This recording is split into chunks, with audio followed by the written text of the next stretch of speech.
Good afternoon, everyone. So, does anyone know what these are? Social media. Yes. Well, what about this? Hate comments. Cyberbullying comments. Well, these are hate comments, but it's a form of cyberbullying. And I know how we all really enjoy using social media, because I do too. But have you ever thought about the negative impacts of social media? For example, cyberbullying. Okay, so what is cyberbullying? Cyberbullying is the use of electronic communication to bully someone, typically by persistently sending threatening messages. It can take place in a number of different places, for example, Instagram comments or via text, etc. Here is a chart of the percentage of teens who were bullied across America in the past 8 years. You can see how much it has risen, and this reflects the popularity of Facebook, which has been the network of choice for cyberbullying, according to a consumer survey. Okay, now let's turn to different types of cyberbullying. Cyberstalking. Now, I know we all enjoy stalking some people, as in our friends, or maybe sometimes even teachers, once in a while. But this is a much more serious type of cyberstalking. It means to stalk and gather really personal information of someone, and to actually show the person that they know all that information, just to make that person feel unsafe and insecure.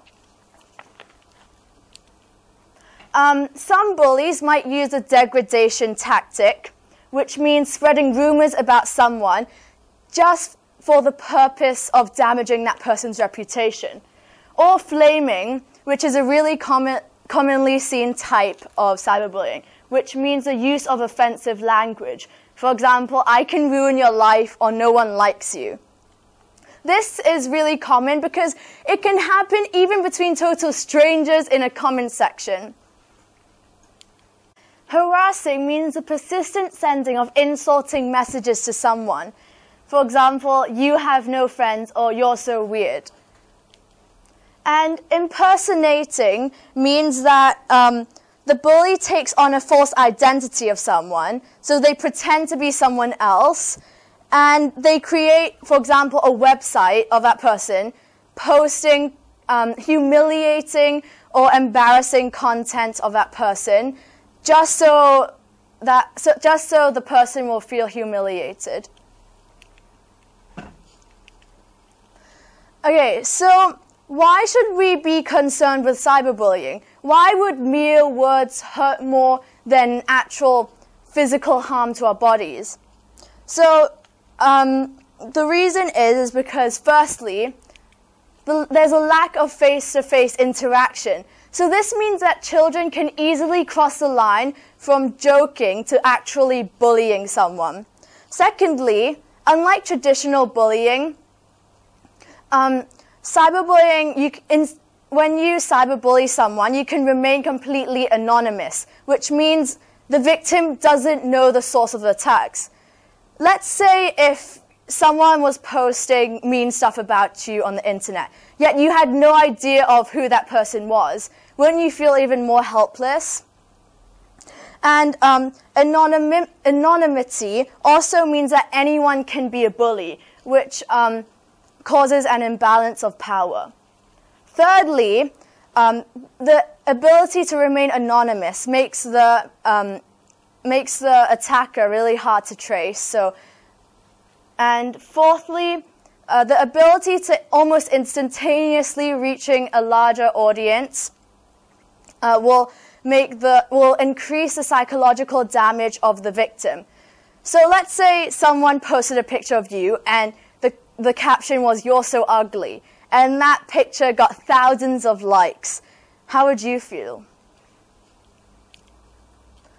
So this is an example of the serious consequence of cyberbullying. This is a really young girl named Kiara Pugsley, and she's only 15 years old, which is around 2 to 3 years older than us. And she committed suicide in the woods near her house because of incessant bullying over months. People called her things like slut or ugly, causing her to finally take her life. And her last post was a reply to a question, "What's been up with you?" And she replied by saying, "You'll see soon." And this is really sad. And this is just one in a million of other suicide cases caused by cyberbullying. Besides from suicide, there are also a lot of other long-term effects of cyberbullying. For example, behavioral issues, trouble trusting or getting along with people. They're more likely to abuse alcohol and drugs at an earlier age. They might even resort to self-harm. And let's think back. If you comment something on a post and that one comment, you think, oh, it wouldn't cause any harm to that person, right? But at the same time, 100 other people are thinking while they post a mean comment, oh, my one comment won't do any harm. But actually, that one comment could have been what has caused a young girl to take her life or maybe even harm herself. And it could ruin that girl's or boy's whole life. Okay, so at the end of the day, this is a really serious problem, right? So how do we actually stop, prevent, or at least help reduce the chance of people being cyberbullied? Well, firstly, like any other crime, we should save the evidence. This way, if things get serious and we inform the police, we can show the evidence to the police as evidence.